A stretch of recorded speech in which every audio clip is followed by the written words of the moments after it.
check in on the drug addict. First of all, I want to say that this is a privilege for me. And to be asked to come here and share a little bit of what I have to offer. You know, I believe very strongly in what the fellowship has to say when it says you can only keep what you have by giving it away. And God knows I will never want to lose what I have. You know, it's true, I got here for the first time in 1959, and I was 5 years old at the time. And the first meeting I went to, there were about 7 or 8 people. And at that time, that was the entire NA group in the world. And I'll never forget that day. It was in Southern California, and in a little place called Studio City. And during that time, they used to hold the Narcotics Anonymous meetings in a little sanitarium. And it was called Showers Sanitarium. And we used to call it Showers Dryer because that's where the alcoholics used to go dry up. And in the back room, they used to let the Narcotics Anonymous group hold their meetings. And that's where I went for my first meeting. The way I got to this fellowship was, I ended up in a hospital behind an overdose. And during the time that I was there in the hospital, I met the man who later became my sponsor. And he's the guy that came in and talked to me about the program. And he's the guy that not only did he take me to my first meeting, but the guy took me out of the hospital and took me to live with him. And this was the first time I had ever experienced anything like this. I had never heard about any programs. I had never been associated with any programs. And the only program I had any experience with was a program in Fort Worth, Texas, and one in Lexington, Kentucky. At that time, they were the only places that they would send drug addicts. There were no recovery houses. There were no treatment. In fact, if a doctor treated you for drug addiction and didn't turn you into the authorities, he could lose his license. At that time, drug addicts were not very welcome.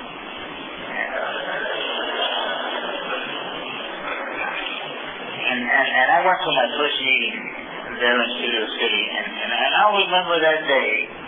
If I lived to be 1,000 years old, they used to have it on a Friday night, and I got out of the hospital on Tuesday, and during that time I went to some Alcoholics Anonymous meetings because that's all it was. And the Alcoholics Anonymous group at that time welcomed the drug addicts because they knew we had no place to go. And when I went to my first meeting, we drove up on the side street of the Hill Sanitarium. And right next to the sanitarium, there was a little complex that was sort of like some bungalows back there. And we drove up, we saw that there was an ambulance back there, and there was some police cars. We could see the lights flashing, and we could hear the radio calls. And we wondered, gee, I wonder what's happening next door. And when we went into the meeting, we found out that one of the members of the Narcotics Anonymous group there, who lived next door, had committed suicide. And I had met this guy a couple of days before. And his name was Grant Williams. And at one time, this guy had everything going for him. He had a beautiful career. He was a movie actor. He was a very close friend of John Wayne. And at one time, this guy was married to one of the most beautiful women in Hollywood, an actress named Loretta Young.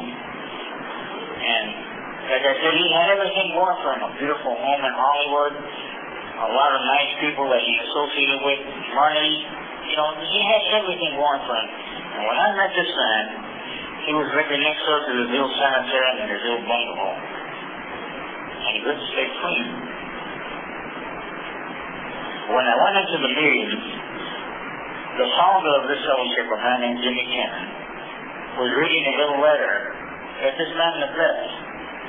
And I don't remember exactly what he said, but the contents of the letter was that he was tired. He couldn't find a way out. He seemed to be in a black hole and he couldn't get out. And he decided that the only way he would find any peace was to take his life. And the rest of that night, everybody turned that meeting into sort of like a gratitude meeting. Everybody was talking about how grateful they were that they were clean. Some of them had their families back. Some of them were working again. And the whole meeting was sort of, like I said, like a gratitude meeting. Everybody was grateful for something. And I sat there, and I listened to these people, and I couldn't identify with these people. The guy I felt close to, the guy I really felt close to, was the dead man. Because that's how I felt. See, I had never been able to stay clean on the streets. I got busted for my first possession in 1947. I was at the young boy. And from 1947 until 1962, when I came to stay in this fellowship, I spent about 70% of that time locked in an institution for drugs. I had never been able to stay on the streets.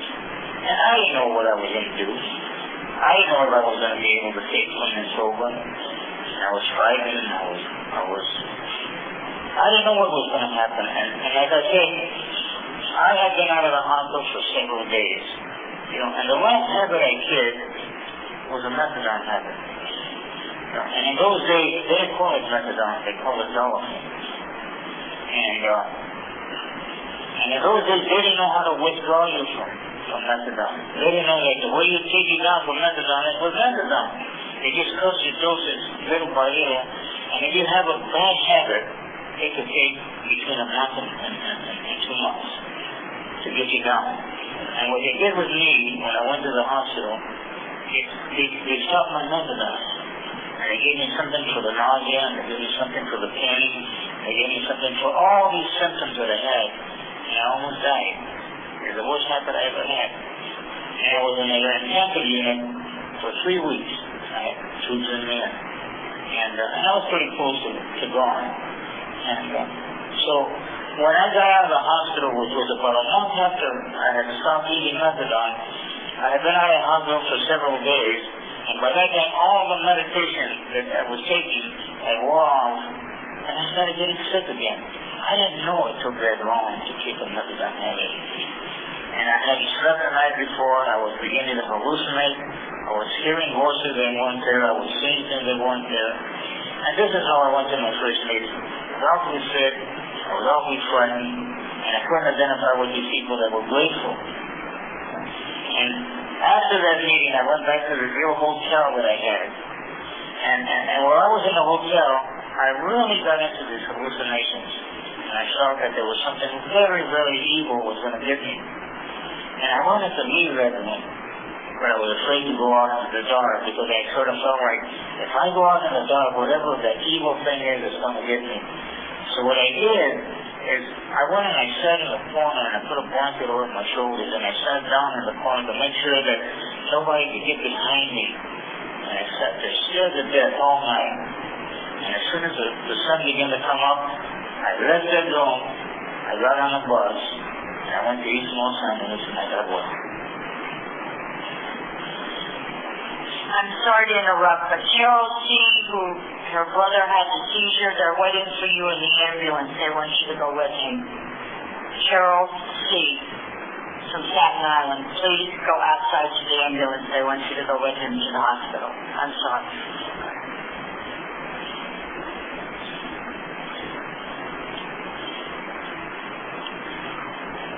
That was the only thing I knew what to do, was to get well. You know, and it was right after that I started using again.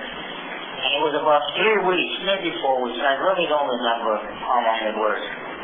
Half drunk, and all full of drugs. I walked into the federal building there on the corner of Temple Street and Main Street in Los Angeles, and I turned myself in. See, 19 months before that, I had been paroled out of a federal institution in Texas. And I had been running for 19 months. When I left that institution, I used that day when I got out. And like every time before, I ran from the gate. I never reported to the man. And have been using ever since. And this was the first time in my life that I had ever turned myself in. And then I thought about what had happened. And I realized even though I didn't want to use, the reason why I used is because I didn't know what else to do. I really didn't know what else to do. And the reason why I finally turned myself in is because by this time, institutions had become a way of life to me. In fact, you know what? I used to look forward to getting locked up, where these people would get me out to the street where life was painful for me. They would put me in an institution, and they would put some order into my life because I didn't have the ability to do it for myself. I was institutionalized. And they sent me to this place back in Texas, which was a hospital. I had been there once before for 2.5 years, and it specialized in the treatment of drug addicts. And when I got back there, I stayed there for 6 weeks, and they determined that I was detrimental to the station. There wasn't anything they could do for me. I was a hopeless drug addict, and they sent me out of there. They sent me to a place in Lemonwood, Kansas, to finish my time. When I was in Lemonwood, I used to think about that meeting I went to. And I remember the things that I uncovered. And the thing that really impressed me more than anything else was this guy Scott, this guy that had become a sponsor. And the thing that impressed me is that this guy has been clean for 5 years. I had never known a drug addict that was clean for 5 years. And I knew a lot of doping. And I kept thinking to myself, if he can make it, maybe there's a chance for me. Maybe I can make it. And if there's anybody that can help me, it's got to be Scott. And I thought to myself, when I leave this place, I'm going to go back to LA and I'm going to see if I can find Scott. And that's exactly what I did. When I got out, I went back to LA, and I looked for Scott, and I found him. And for the first time in my life since I had started using drugs, I stayed clean and sober for 6 months. I went to a meeting every night. I didn't work the program. I didn't work the steps. But I went to a meeting every night. And eventually, because I didn't work the program, I used again. And the reason why I used, I didn't know it at the time.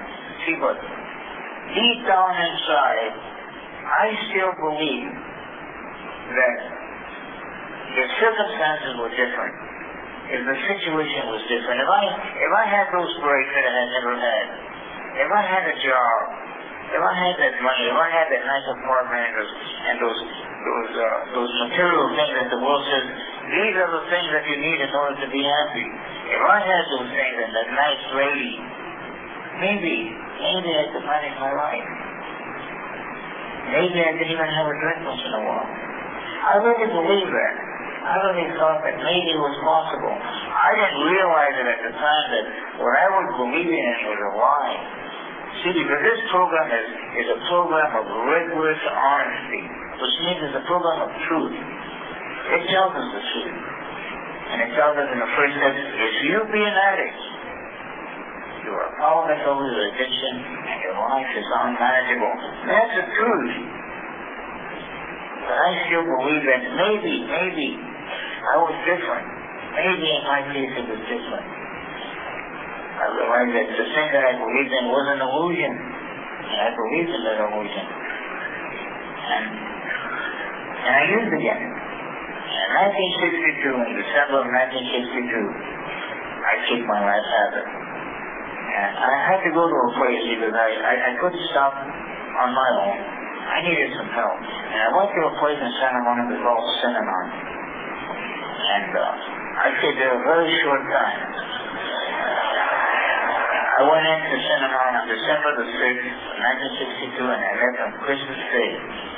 And I have to say this, you know, I'm grateful to Chuck Edith and the people there at Synanon because, you know, during the time I was there, they took care of me, they loved me, and they made sure that I was safe.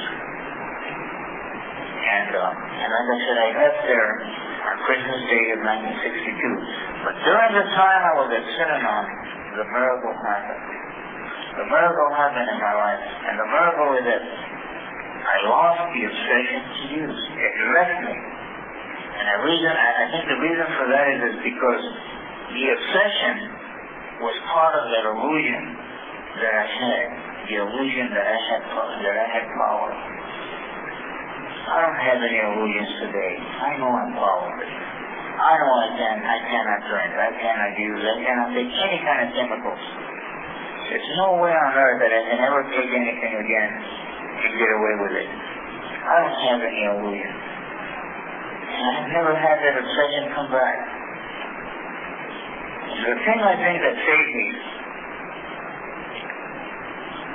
is the power that is contained within the sense of this program. And the principle I'm referring to is the principle of honesty. To me, honesty means to evaluate and accept conditions as they are. And the truth is that if you be an addict, your power is over your addiction and your life is unmanageable. That's number one. That's number one. And I was able to see it for the first time in my life. When I was at Synanon, I reached that point where I saw it. I saw it clearer than I had ever seen it before in my life. And I realized that there was no way on earth that I could ever use again and get away with it. And I had been hearing it over and over, and every time I came to a meeting, I heard the truth. But I never accepted it until that day.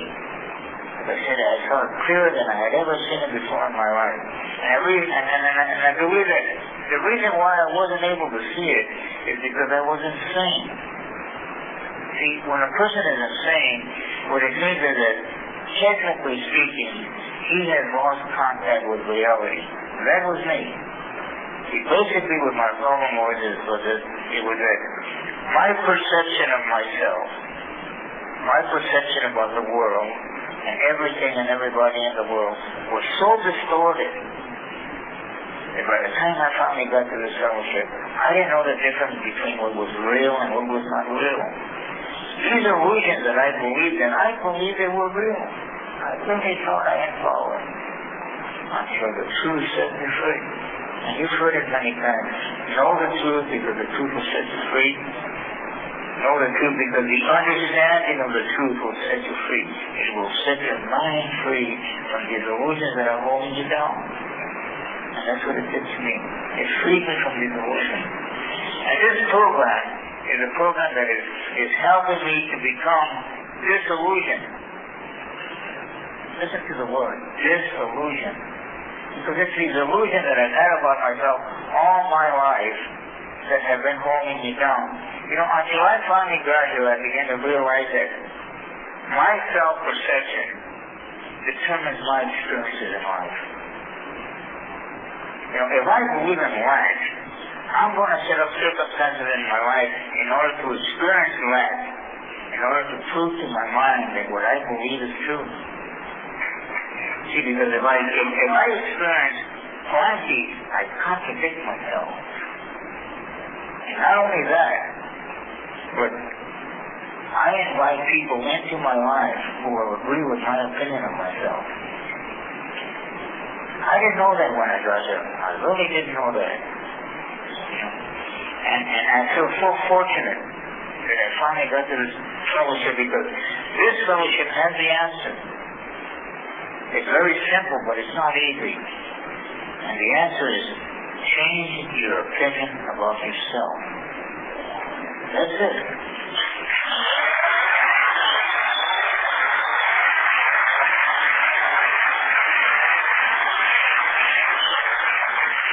And this is why I feel so very grateful and very fortunate because it's these illusions that have been keeping me down.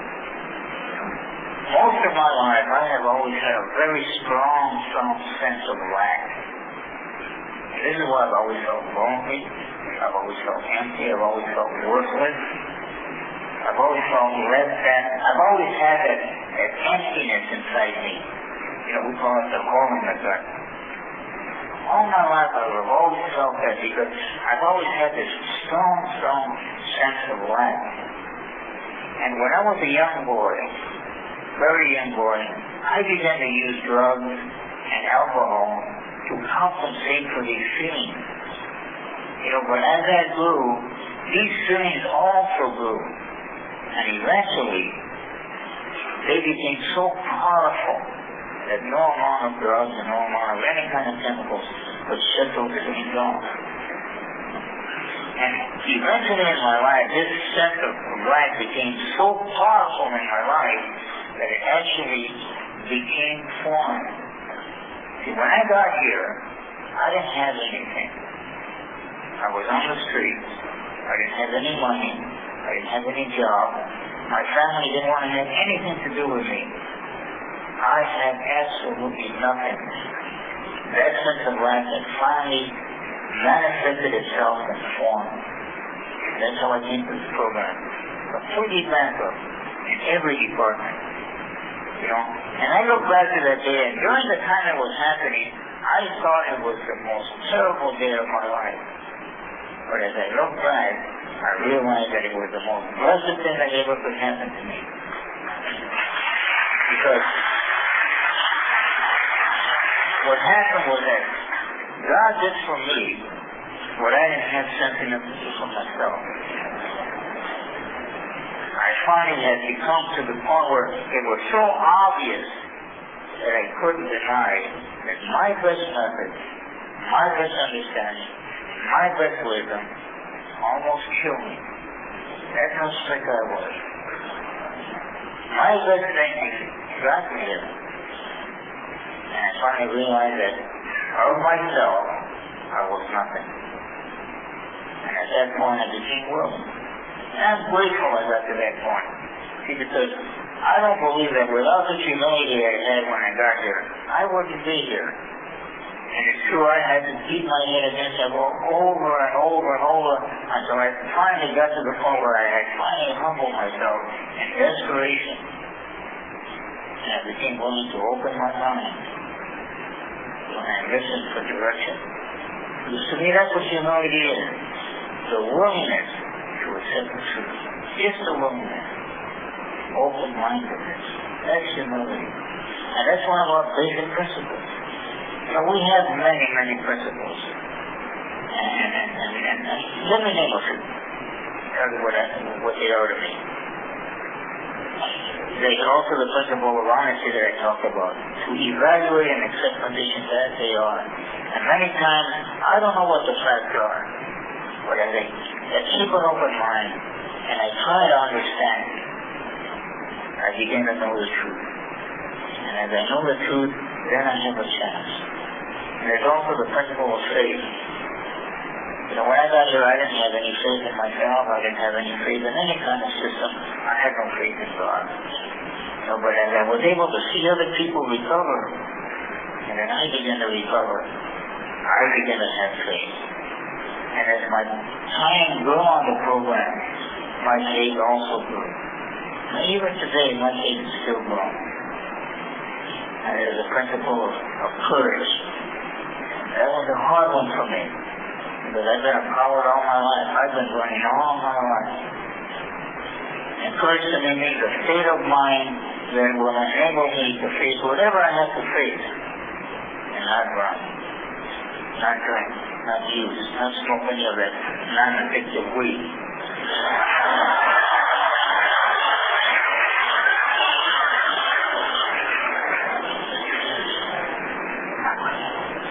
And there's also the principle of appreciation, or you can call it gratitude. No matter how bad things seem to be, no matter how bad the situation is in my life, if I can look into my life and really be honest with myself, there's always something I can be grateful for. Even if it's a little thing. Always something to be grateful for. And also, it puts you in the now. Gratitude puts you in the right now. And the beautiful thing about the right now is that right now is the only time I can experience God in my life. I can't experience God tomorrow or yesterday. Only right now. Yeah.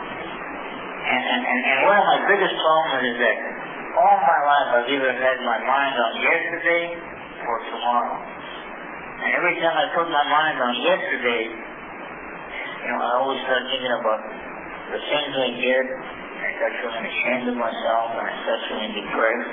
And I start thinking about the people that hurt me and the people that I hurt, and I begin to get angry.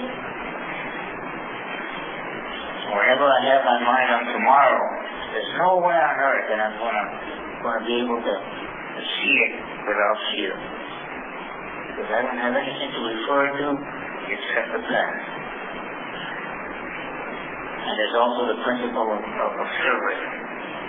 Service to myself, service to my God as I understand it, and service to my fellow man.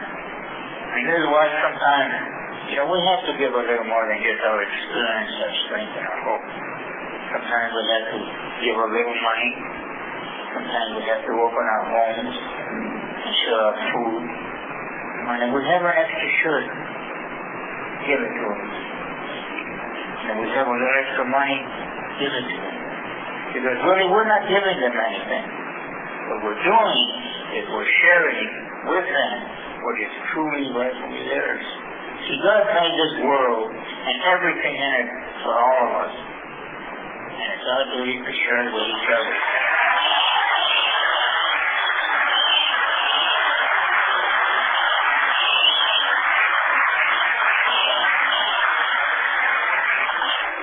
Because it's in giving that you receive. See, giving and receiving is synonymous. It means the same thing. And this was kind of hard for me in the beginning to understand because all my life I have always associated giving with losing. If I give you some of what I have, I would have less. And that's a lie. That's a lie. This is why the program says, in order to keep what you have to give it away. Because when I give to you, I'm going to give it to myself. When I attack you, who am I attacking? I'm attacking myself. See, because in truth, there's only one of us in there. There's only one of us in there. And that one has been referred to in many, many ways. It's been referred to as the sonship, or it's been referred to as a collective unconsciousness, or it's been referred to as a Christ mind, or the Buddha mind. It means the same thing. When God created man, He only made one of us. And when God created us, He didn't make something other than Himself. What He did, He extended of Himself. He projected of Himself. He made more of Himself. He extended His mind. That's who we are. That mind that was in Jesus, and in Buddha, and in Muhammad, is in you and I now. There's only one of us in there.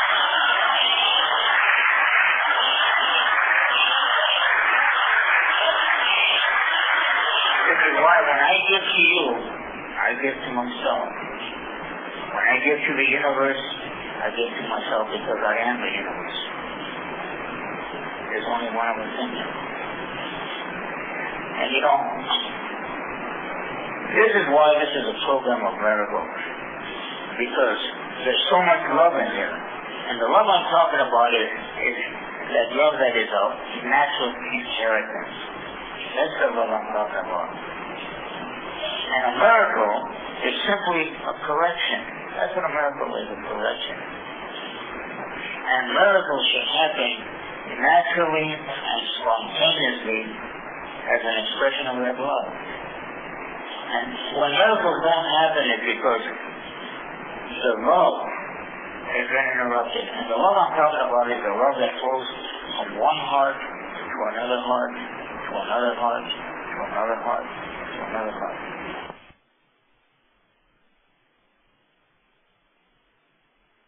And the thing that stops that flow of love, that natural flow of love, is our resentment, and our hatred, and our prejudice, and all our ego stuff. That's what interrupts the love.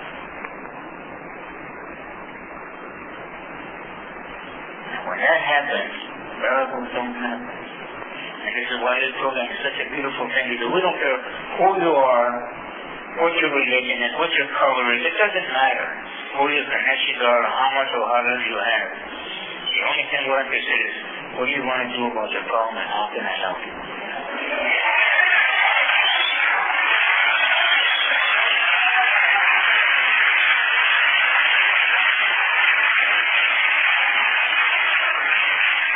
There was a time when I would have never thought that I would ever be standing up in front of a crowd of people talking the way I'm talking. Never would I have thought that. My life began to change about 8 years after I was clean and sober. By this time, the program had been good to me. I learned how to work. I started working, and within a short time, I realized that a lot of these illusions I had about myself, that I was a dummy, that I was worthless, and I was a good for nothing, I began to understand that they were lies. Because by this time, I had my own business. I had met a woman on the program. In fact, she has a lot more sobriety than I do. And I had a roofing company, and it was so prosperous, it was spitting money. And I was able to provide my family with the beautiful things in life. A nice home, new automobiles, nice clothes, good food, and everything was it. I was getting all the things that the world has always told me, if you have these things, you'll be happy. And it was at that time when I had 2 boys, my oldest son Tony and my younger son Eric. I found out that my 2 sons were sick. I had 2 sons with a muscle disease called Duchenne muscular dystrophy.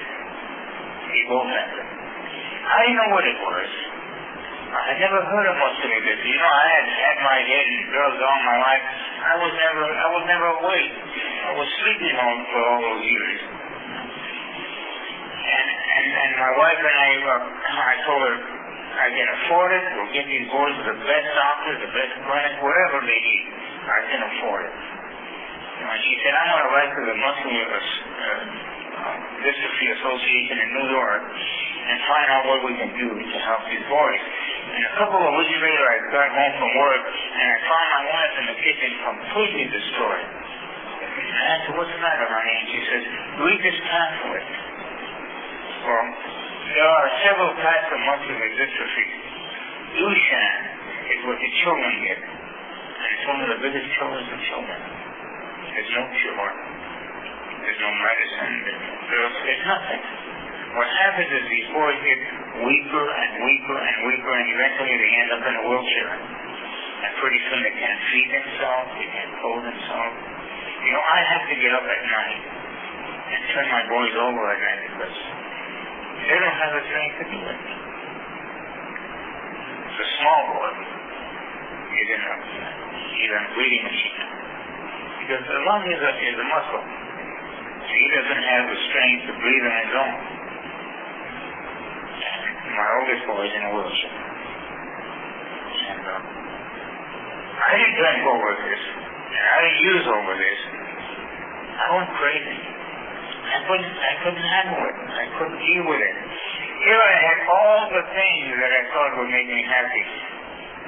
And I realized how powerless I was. I really saw how powerless I was. And there for a while, I thought I had done this. I had picked myself up. I began to give myself credit. I began to pat myself on the back. And I realized how small I was. And, it seems like when you're really hurting, the one you hurt more are the ones that are closest to you. See, because these 3 feelings that I've had all my life, that have tormented me all my life, came back again. And the 3 feelings that I'm talking about is guilt, and anger, and fear. I've always felt guilty. All my life I felt guilty. And because I believed I was guilty, I will set up circumstances in my life in order to make mistakes, in order to prove to my mind that I was guilty. And the more I was guilty, the more mistakes I made. And the more mistakes I made, the more I felt guilty. And the more, it was a vicious cycle. And every time I did something wrong, it would justify this anger that I had towards myself. And then the fear would come in that I've been such a terrible person, I've got to be punished.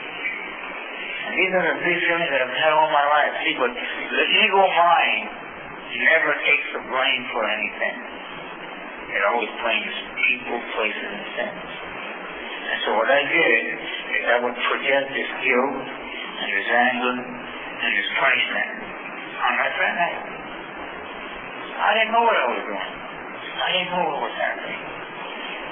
Until it got so bad that my family finally told me, Pepe, you're driving us crazy, you're making this place hell for us, why don't you just get out of here?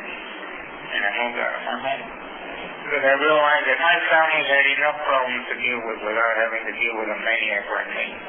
And I moved out. And I had another little house that I had bought, and I moved into that house. And the only time my family would see me was once a week. I'd come over and I'd get the bill, and I'd take the lady to go through the shopping, and I'd take care of whatever business I had to take care of, and they wouldn't see me for another week. And eventually I lost everything I had. I couldn't sleep, I couldn't eat, I couldn't think, and I lost my business. And the way I escaped was after I lost my business, I got 2 full-time jobs.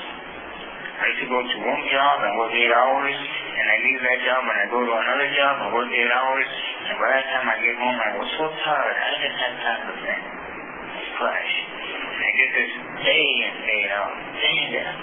I did this for a year and a half. I never missed a day, I never took a vacation, I never was partying. I just worked and worked and worked and worked and worked until finally it got so bad I wasn't making any more meetings. I wasn't associating with people on the program. And whenever I would run into these people, they'd ask me, Pepe, how are you doing? I say, I'm fine, everything's fine.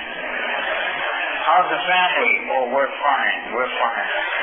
I haven't been going to meetings a lot, but I'm working a lot, but I'm fine. And I wouldn't pop off to nothing. I was a mud hole. I was in a hole in my mud.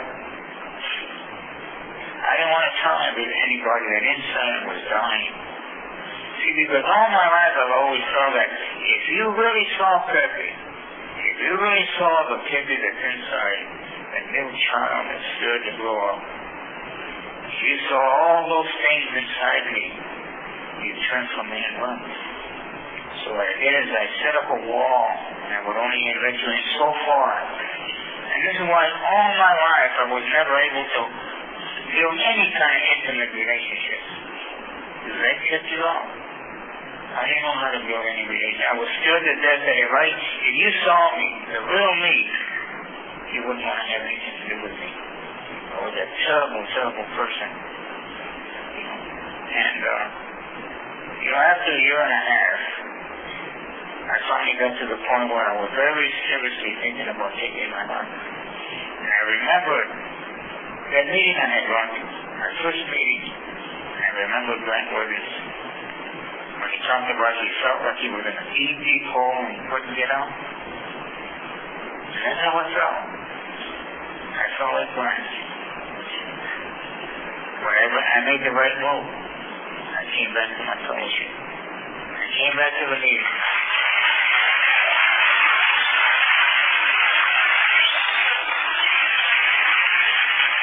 What I did is, the first thing I did is I went home and I told my wife, I've got to come home. I've got to deal with the situation with the boys or I'm going to destroy myself. And I told her, look, you're not obligated to me for anything. I just want to come home and be with the boys. I had to do this for my own sanity. And she said, come on home. And I've been home ever since. And one of the first things that I did is I moved out of LA. I moved my family up to a little place in Redding, California, up by Lake Shasta. I bought a little farm up there. And for 6 years I lived up there. And I was able to, I got to meet my boys. I got to meet my family. I had never really known my family. And I used to take them camping and fishing, and I spent all my time. I haven't worked since then. I quit. My boys, that's my full-time job.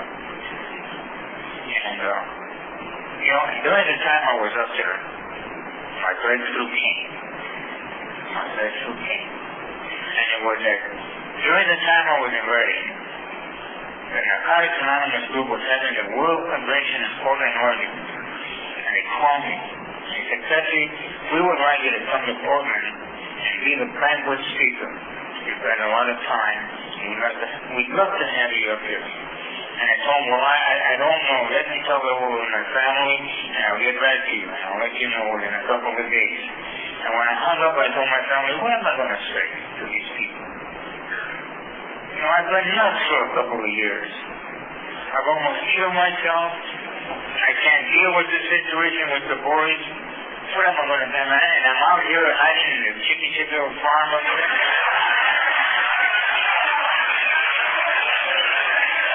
What am I going to tell them? That I got a great program going? No, but my oldest son told me something that blew my mind. He said, you know what, Papa? He said, I've heard you cry. I've seen you go through some changes.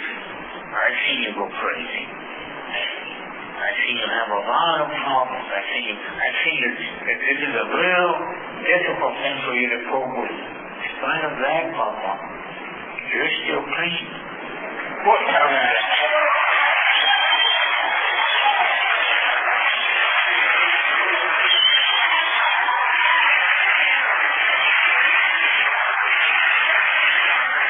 That's what I did. I went up to Portland, Oregon. Well, physical maintenance. It's that easy. I got up there and I told him who Pepe was. I told him that I was dying inside. I was scared to death. I didn't know how in the hell I was able to stay clean. But I wanted you. And I opened up and I let you in. That was the beginning of my intimate relationships. And that's what I have in my life today. Very intimate relationships. You know, I came up here from Long Island with my beautiful friend Tyre. He's a very good friend of the family's. I have a very intimate relationship with her. It has nothing to do with the body. We're very close. We love each other very much. This is the kind of relationships I've been able to form with men and women here in the program. You know, since that time, my phone hasn't stopped ringing. I'm not lonely anymore. And wherever I go,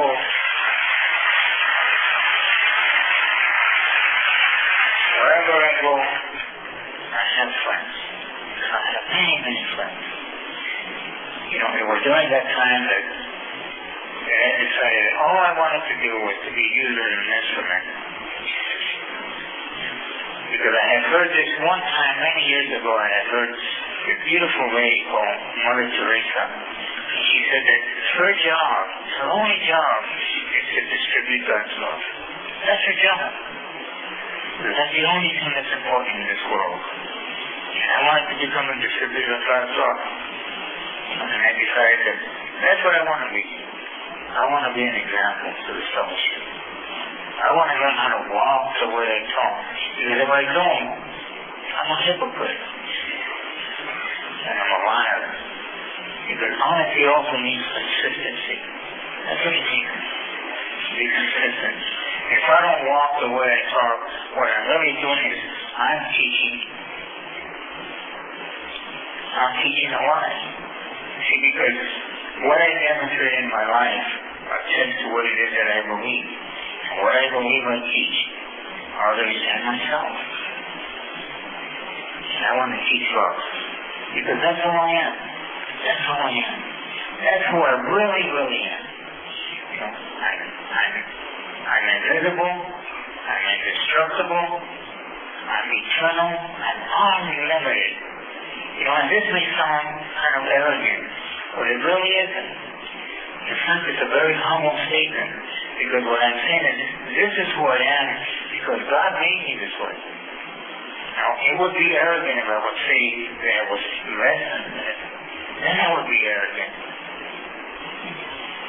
To myself, I'm only true. And this is why when I wake up in the morning, I try to I try to remember the Pepe that God created. Because there was a master many years ago who said, do this in remembrance of me. And this is what it means. To get up in the morning and remember the Pepe that God created. Not the Pepe that I created. In fact, I didn't create, I miscreated. Because I don't have the power to create anything. And this is why this is a program of miracles, because it's the love that inspires the miracles. And there has been a change. The change has been in my perception, in my mind, in my thoughts.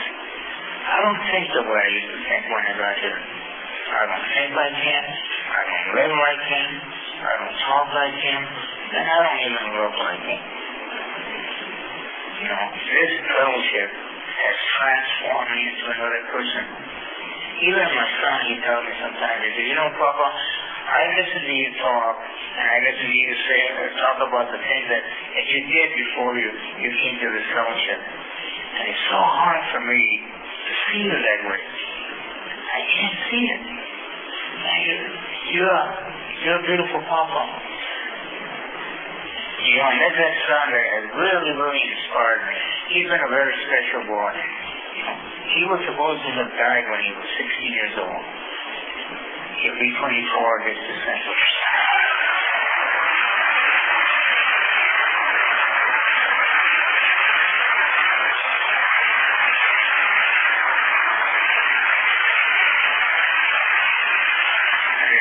Something that he told me one time that really has inspired me. And it was one day we were sitting by the Sacramento River when we were living up in Reading, and it was just before he went into a wheelchair. And he told me something that it just blew my mind. He said, Papa, I realize that this thing with Eric and myself, this disease, is something that's very difficult for you to deal with. He said, Papa, I wish you wouldn't worry, because I'm not afraid. I'm not afraid. He said, you know, this thing that we call death is really not death. There's no such thing as death. He says, it's only a change of form. You know, we see it as the end, but really it's the beginning of something new. It's the beginning of another dimension of existence. See, because death is an illusion. There is no such thing as death. In fact, right now it's as dead as we'll ever be.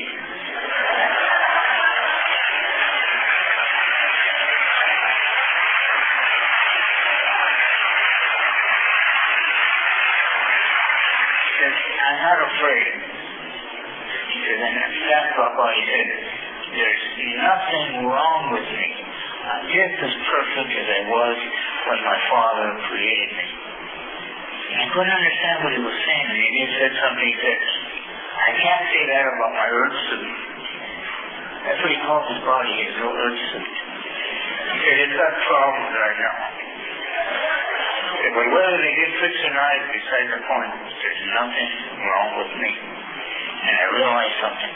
I realized that this world was safe. The reason why he said this is because he believed in the thought system of the spirit. See, there are only two thought systems in this universe. There's the thought system of fear and the thought system of love. And the thought system of fear is the thought system of the ego, the thought system that this world teaches. And there's the thought system of the spirit, the one that this program teaches.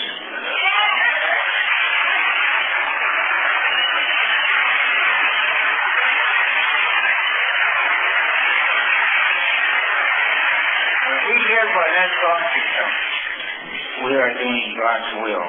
Because God's will is God's thoughts. See, when you will something, you think something. And God's thoughts are spiritual. See, all these principles that I talked about, we call them spiritual principles, but what they are attributes of love. Because that's what God is. And when we live according to these principles, we're coming from the best within us, from the love that's within us, from the God that's within us. And we do God's will. We live God's thoughts. And this is what this program is teaching me. How to do God's will in all my affairs. My time is about up. And I want to say that once again, this has been a privilege for me to come here and speak to you and share with you. And before I go, I would like to say something. You know, when I get done talking, I wish everybody would stand up and turn to somebody, preferably somebody they don't know. Why don't you hug them and tell them you love them? Because that's the only thing that's real. That's the only thing that's real. That's why I came here from LA. I came here to tell you that I love you and that I want you to love me. Because without love, there's nothing worthwhile. Love is the only thing that brings life. And when we're not loving, we're not living, we're hallucinating. So with that, I want to say, I love you, God bless you, and until we meet again.